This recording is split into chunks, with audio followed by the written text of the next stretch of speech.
शरारती शरद ऋतु अपने सुनहरे पल्लू में ओस की बूंदें लिए दस्तक दे चुकी थी। प्रकृति ने अपना रंग बदलना शुरू कर दिया था। पत्तियां जैसे सुनहरे पंख फैलाए उड़ने को तैयार थीं। ऐसे में हमारे घर में भी मौसम बदल रहा था, पर ये मौसम था विचारों का, परंपराओं का। माँ जी, क्या आप अभी भी इन्हीं पुरानी चीजों में उलझी हैं? सुबह सुबह इतनी ताजी धूप खिली है और आप इन सूखे पत्तों में खोई हैं। ममता, ये सूखे पत्ते नहीं, ये प्रकृति के खजाने हैं। ये शरद ऋतु की निशानी है।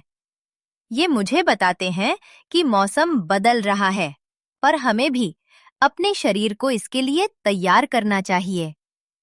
ये देखो, ये आंवले का सूखा हुआ फल, ये विटामिन सी का भंडार है। और ये तुलसी की पत्तियां, ये तो घर की वैद हैं। दादी, क्या आज हम खीर खाएंगे? मुझे मीठा बहुत पसंद है। बिल्कुल मेरे बच्चे, पर आज की खीर जरा अलग होगी। थोड़ी मेवेदार, थोड़ी घी वाली। और हाँ, चावल भी थोड़े मोटे दाने वाले, जो पेट को राहत दें। ये शरद ऋतु में शरीर को बल देते हैं और अंदरूनी गर्मी को शांत रखते हैं।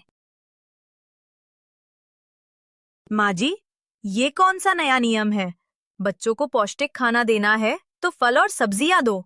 ये खीर, घी, मेवे, ये सब तो वजन बढ़ाता है। और वैसे भी आजकल तो लोग हेल्दी स्नैक्स खाते हैं, कुकीज, क्रैकर्स। ममता, सेहत सिर्फ वजन का नाम नहीं है। सेहत है शरीर को अंदर से मजबूत बनाना। शरद ऋतु में हवा थोड़ी ठंडी, थोड़ी खुश्क हो जाती है। ऐसे में शरीर को अंदर से गर्माहट और पोषण चाहिए। ये जो तुम हेल्दी स्नैक्स कहती हो, वो तो बस मार्केटिंग का नाम है। असली पोषण तो प्रकृति माँ के आंचल में है। माँ, ममता, प्लीज सुबह सुबह ये बहस नहीं। हाँ, घर का बना खाना ज्यादा अच्छा होता है। बात तो सही है रामू। जो ज्ञान सदियों से चला आ रहा है, उसे यूं ही छोड़ देना ठीक नहीं। बातों का सिलसिला शुरू हो चुका था।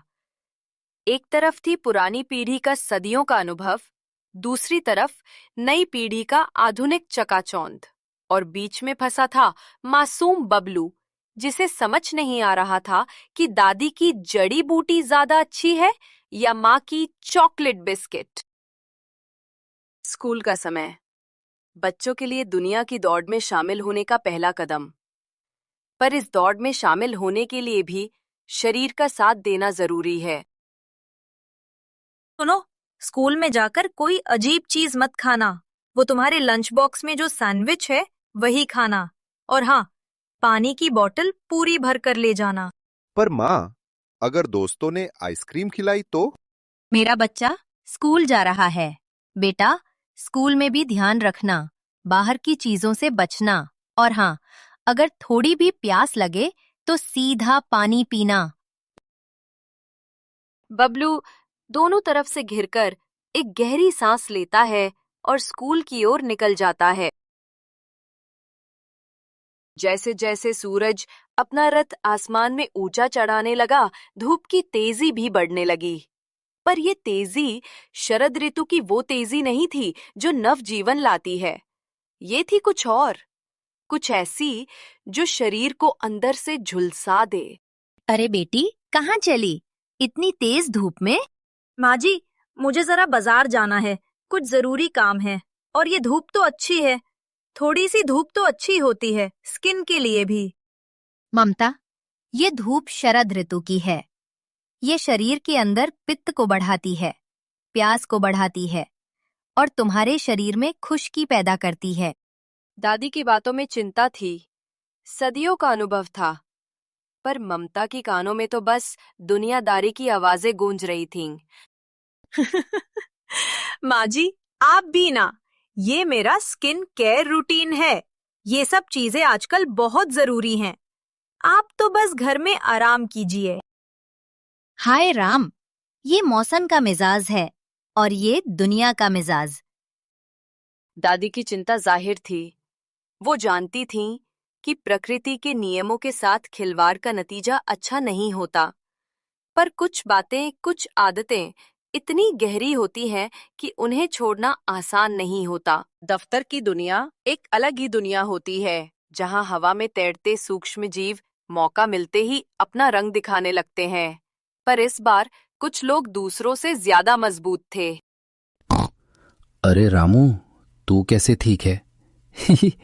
यार, पूरा ऑफिस बीमार पड़ गया है। मुझे तो लग रहा है जैसे जुकाम का मौसम शुरू हो गया है।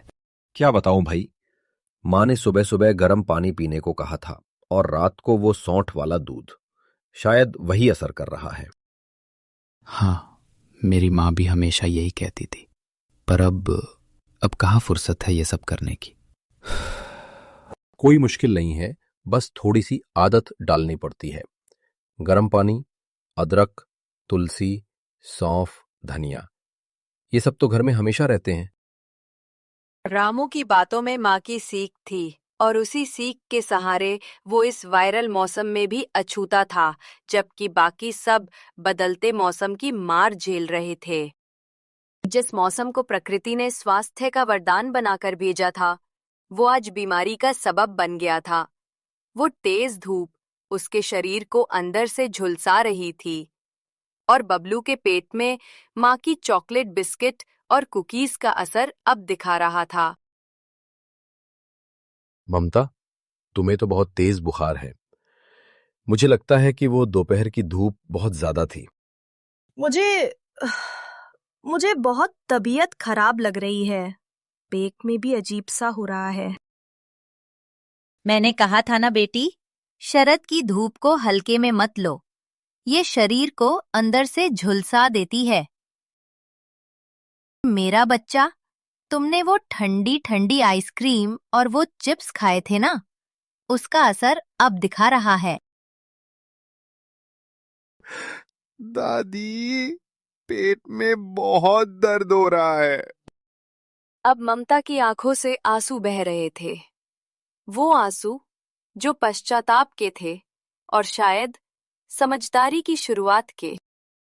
माँ जी, मुझे माफ कर दीजिए। मैंने आपकी एक नहीं सुनी। कोई बात नहीं बेटा, इंसान गलती करके ही सीखता है। आज तुम बीमार पड़ी हो, पर कल से तुम सावधान रहोगी। रामू बिना देर किए किचन की ओर भागा। माँ के बताए नुस्खे आज सच में जीवन रक्षक थे। प्रकृति माँ हमें हमेशा राह दिखाती है, बस हमें उसकी आवाज सुननी पड़ती है। ये शरद ऋतु सिर्फ पतझड़ मौसम नहीं, ये स्वास्थ्य और संतुलन का मौसम है। अगर हम इसके साथ चलें, तो ये मौसम हमें खुशियां ही देगा। शरद ऋतु का मौसम है। इसमें खीर खाओ और पित्त के बुखार को शांत करो, और अपने पितरों को भी शांति प्रदान करो।